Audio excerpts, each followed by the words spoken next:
Congratulations भाभी जी घर पर है से जो आपका किरदार इतना फेमस बच्चों में सब घरों में ये जर्नी जो आप हम देखते हैं, क्या कहना चाहेंगे इस जर्नी के बारे में? लोग इतना पसंद करते हैं, सबसे स्पेशली ये है जो आपका कॉमेडी टच आप देते हैं दुनिया को और घरों में काफ़ी फेमस है। क्या कहना चाहेंगे इसके बारे में, जब ऑडियंस आज भी उस चीज़ को सराहते हैं, पसंद करते हैं? मैं असल में सच बता रहा हूँ, मैं इमोशनल हो जाता हूँ जब ये सब बातें सोचता हूँ। और जब इस तरह के सवाल मुझसे पूछे जाते हैं तो मैं बहुत ज़्यादा इमोशनल हो जाता हूँ, क्योंकि मैं बहुत इमोशनल बंदा हूँ एक्चुअली। और मुझे पहली बार एहसास हुआ था कि मैं एक पॉपुलर स्टार बन गया हूँ जब मैं कानपुर गया था। और कानपुर में कुछ एक स्कूल में वो इवेंट था और वहाँ पे तकरीबन 2-3 हज़ार लोग थे, और बल्कि और ज़्यादा ही रहे होंगे, मुझे लगता है 4-5 हज़ार की भीड़ थी। और पूरा कानपुर जो है वो जाम हो गया था। मुझे पता ही नहीं था कि इस तरह के इवेंट्स भी हुआ करते हैं, मुझे पता ही नहीं था कि ऐसे लोग ऑर्गेनाइज़ करते हैं। वहाँ पे शायद मेरी होर्डिंग वगैरह भी लगा रखी थी उन्होंने कानपुर में। तो पूरे कानपुर में ट्रैफिक जाम था। और वहाँ पे पहली बार मुझे एहसास हुआ, उन लोगों ने ऐसा व्यवहार किया वहाँ की ऑडियंस ने जैसे कि मैं अमिताभ बच्चन हूँ, हाँ, या माइकल जैक्सन या शाहरुख खान हो, उस लेवल का। तो उसके बाद मैं घर आया और मैं एक हफ्ते तक रोता रहा। मैंने कहा, भगवान ये आपने क्या दे दिया? एक मामूली सा बच्चा, एक गरीब बच्चा जिसके पास खाने के लिए पैसा नहीं था, उसको आपने क्या दे दिया? तो मैं आज भी ये सब सोचता हूँ तो बहुत इमोशनल हो जाता हूँ। और ये बहुत ही गज़ब की जर्नी है। एक ऐसी जर्नी है जो कि बहुत कम लोगों को नसीब होती है, और मैं अपने आप को बहुत भाग्यशाली समझता हूँ। माँ का आशीर्वाद है और मेरे पता नहीं कुछ शायद अच्छे कर्म किए होंगे मैंने, पता नहीं क्या है, नसीब है। लेकिन जो मुझे मिला है, जो ये जर्नी रही है, उसको एक्चुअली शब्दों में बयान करना मुश्किल है। मैं लंदन गया था तो वहाँ पे मुझे पिकैडली सर्कस में घेर लिया था लोगों ने। आपको मैं बताऊं कि जो प्रारब्ध होता है, यानी जो भाग्य होता है, वो बहुत कमाल करता है जीवन में। आपको मैं बताऊं, मैंने जीवन में कभी भी हवाई जहाज़ की यात्रा नहीं की थी, मैं प्लेन से कभी चला नहीं था। और क्योंकि हम आर्थिक रूप से संपन्न थे नहीं, आर्थिक कठिनाइयाँ बहुत ज़्यादा थी, खाने के पैसे नहीं रहते थे। तो मैं 7.5 पौने 8 साल की उम्र से किसानी से मैंने काम शुरू किया था। पिताजी के साथ धान उगाता था मैं खेत में, और 8-8 10-10 किलोमीटर धान का गट्ठर सर पे लाद के ले जाता था। 8 साल का बच्चा था उस समय में। तो बहुत संघर्ष देखा। और पहली बार जब प्लेन में बैठा मैं, तो प्लेन से सीधा सिंगापुर गया, विदेश यात्रा की सीधा मैंने। अब आप बताइए क्या ये कैसा भाग्य है कि कभी भी डोमेस्टिक किया ही नहीं, सीधा इंटरनेशनल फ़्लाइट पकड़ी मैंने। तो ऊपर वाला जो है वो कमाल के खेल खेलता है, और जितना हो सके उतना आप ऊपर वाले का थैंक यू बोलते रहिए। वही है सब कुछ, मैं बस उन्हीं को थैंक यू बोलता हूँ और लगातार अपने कर्म करता जाता हूँ, मेहनत करता जाता हूँ। ये जो जर्नी मेरे साथ जो हुई है, मुझे ऐसा लगता है कि अगर मुझसे कोई सवाल पूछे कि आप अगले जन्म में क्या बनना चाहेंगे, तो मैं बोलूँगा मैं फिर से सानंद वर्मा ही बनना चाहूँगा। क्योंकि मुझे जो मिला है, मुझे ऐसा महसूस होता है कि हर पल कोई अदृश्य शक्ति है जो मेरी उंगली पकड़ के मुझे आगे ले जा रही है, आगे ले जा रही है, आगे ले जा रही है। तो वो जो ईश्वर का साथ है, वो जो एहसास है, उसी एहसास के साथ मैं हमेशा जीना चाहूँगा। हर जन्म उसी एहसास के साथ मैं लेना चाहूँगा कि कोई ऐसी शक्ति है जो हम सबको चला रही है, और वो शक्ति मुझे हमेशा अपनी उपस्थिति का एहसास दिलाती है, और इस एहसास से बड़ा एहसास कुछ हो नहीं सकता। सर हमने सुना है हंसाना आसान काम नहीं होता है जो आप करते हैं। ये मतलब शुरू से ही आपको कॉमेडी करना था, या इसकी शुरुआत कैसे हुई? अचानक आपको कॉमेडी में रुचि कहाँ से आई? ये actually over a period of time develop हुआ। मैं एक्चुअली सिंगिंग में ज़्यादा घुसा रहता था, और एज एन एक्टर भी मैं हमेशा देव साहब की बहुत कॉपी करता था। हमेशा ऊपर तक का बटन लगा के घूमता रहता था, और जो लड़के मुझे देखते थे बोलते कैसा पागल है, इतनी गर्मी पड़ रही है, सबको पसीने आ रहे हैं और ये बंदा ऊपर तक का बटन लगा के घूम रहा है। तो उस समय देव साहब का वो स्टाइल बहुत फेमस था, ऊपर तक का बटन ये ऐसे चलते रहते थे वो, तो मैं वो करता था। तो कॉमेडी एक बहुत बड़ा आर्ट है, लोगों को हंसाना सबसे ज़्यादा मुश्किल है, और मेरा मानना है कि एक्टिंग में सबसे ज़्यादा डिफ़िकल्ट जो है वो कॉमेडी ही है। क्योंकि अगर आपको कोई रोने का सीन करना है तो आपको ग्लिसरीन मिल जाएगा, आप ग्लिसरीन लगा के भी रो सकते हैं, आंसू जो है वो आ जाएंगे, वो असली आंसू ही लगेंगे, ठीक है। लेकिन हंसाने के लिए आपको कोई सपोर्ट नहीं मिलेगा, आपका शेयर टैलेंट ही काम करेगा। आपकी जो कॉमिक टाइमिंग है वो कैसी है, आपकी पिचिंग जो है वो कैसी है, उस पर डिपेंड करता है। तो सबसे ज़्यादा मुश्किल है, और ये मैंने over a period of time ज़िंदगी से सीखा, क्योंकि ज़िंदगी अपने आप में सबसे बड़ी कॉमेडी है। हम लोग इतना सीरियसली लेते हैं हर चीज़ को, लाइफ को इतना सीरियसली लेते हैं, पर लाइफ की जो टेम्परेरीनेस है उसको नहीं समझते हैं। हम लोग हमेशा इस चक्कर में रहते हैं, हमको ऐसा लगता है कि बस ये कभी ख़त्म ही नहीं होगा। अरे कुछ भी ऐसा नहीं है जो परमानेंट है बॉस, कुछ भी परमानेंट नहीं है। तो जिस दिन हम इस चीज़ को समझ जाएंगे उस दिन हल्के फुल्के हो जाएंगे, लाइट हो जाएंगे। तो जब हम लाइट हार्टेड हो जाते हैं, ज़िंदगी को हल्के फुल्के ढंग से लेते हैं, बड़ी से बड़ी प्रॉब्लम को भी ज़्यादा बड़ी नहीं समझते हैं, और उसको लाइफ के उस पर्सपेक्टिव से देखने लगते हैं कि हाँ ठीक है यार, इट्स ओके। जैसे अच्छा वक्त नहीं रहता है, गुजर जाता है, वैसे ही बुरा वक्त भी नहीं रहता है और गुजर जाता है। तो अच्छे और बुरे दोनों वक्त में सम पे रहना चाहिए, एक बैलेंस बना के रहना चाहिए। तो ज़िंदगी सबसे बड़ी कॉमेडी है अपने आप में, और मैंने क्योंकि ज़िंदगी से बहुत कुछ सीखा है, एक से एक घटनाएं घटी हैं मेरे साथ। आप बोलें और मैं बोलूँगा हाँ ये मेरे साथ हुआ है, कुछ भी आप बोल लें। तो हर तरह की चीज़ें देखी हैं मैंने, हर तरह के विलन देखे हैं ज़िंदगी में, हर तरह के खलनायक देखे हैं, हर तरह के नायक भी देखे हैं।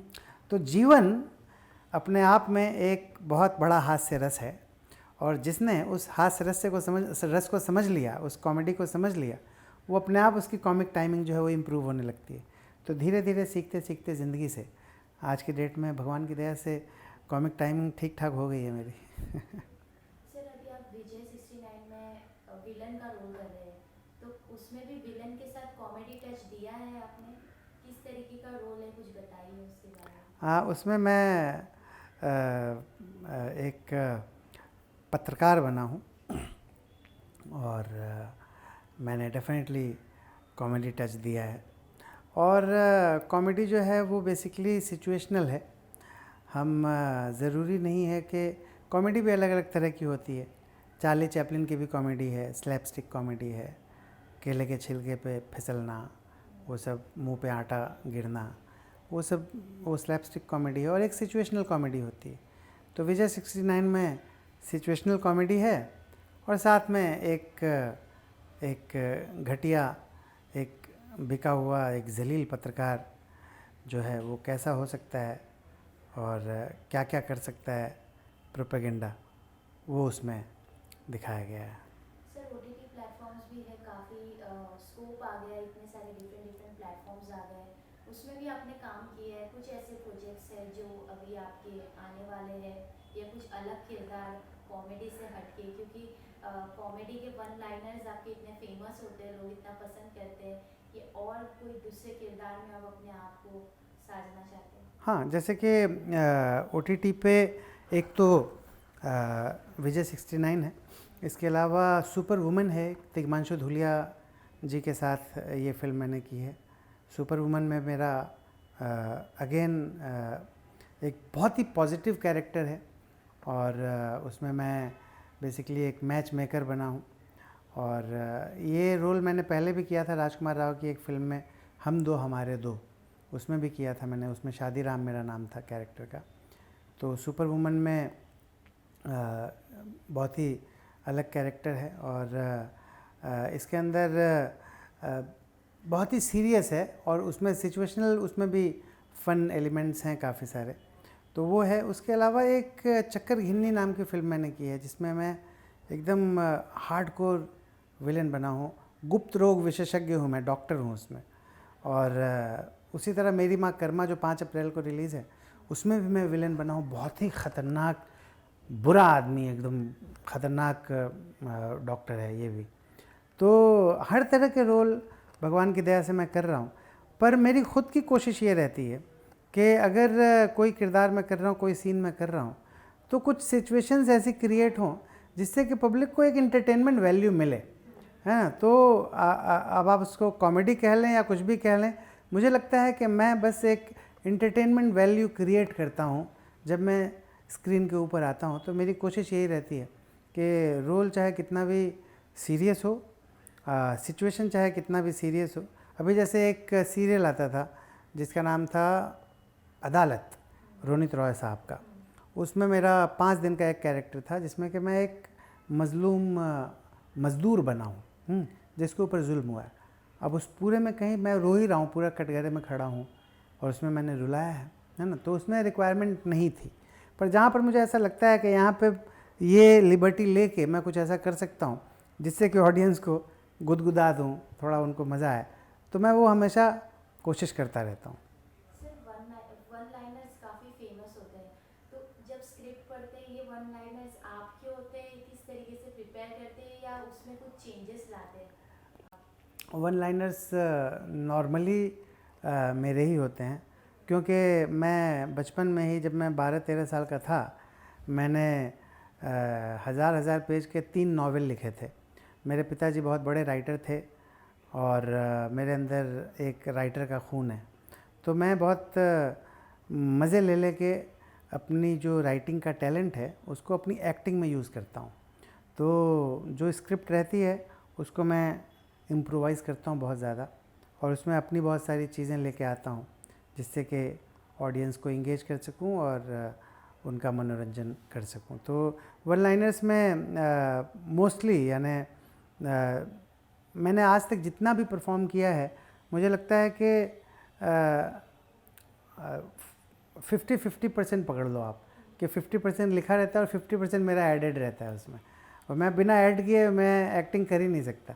मैं वो लिखित लाइन एग्जैक्टली, हाँ कई बार ऐसा भी होता है कि लिखित लाइन कुछ इतनी ज़्यादा अच्छी है, इतनी माइंड ब्लोइंग है, तो वो मैं, जैसे हम दो हमारे दो में एक बार मैंने किया था, लिखित लाइन इतनी अच्छी थी कि मैंने उसको मेमोराइज़ किया और मेमोराइज़ करके उसको बोला। पर हाँ, कभी कभी ऐसा होता है कि you can't do any modification. कभी कभी वो स्क्रिप्ट इतनी अच्छी लिखी रहती है कि एक वर्ड इधर से उधर आप करोगे तो उस स्क्रिप्ट की ब्यूटी कॉम्प्रोमाइज़ हो जाएगी, तो इसलिए हम नहीं कर सकते। पर ऐसा बहुत कम हुआ है मेरे साथ, ना के बराबर हुआ है। एक खाली हम दो हमारे दो मुझे याद है मेरे पूरे करियर में, मुझे लगता है 15-20 फिल्में तो मेरी रिलीज़ हो चुकी हैं, बड़े बड़े वेब सीरीज़ आए हैं, पर सिर्फ एक ही प्रोजेक्ट याद है, हम दो हमारे दो का एक सीन था जिसमें मैंने, मेरी ज़िद थी कि ये एग्जैक्टली जो लिखा है वही बोलूँगा, राइटर ने बहुत अच्छा लिखा है।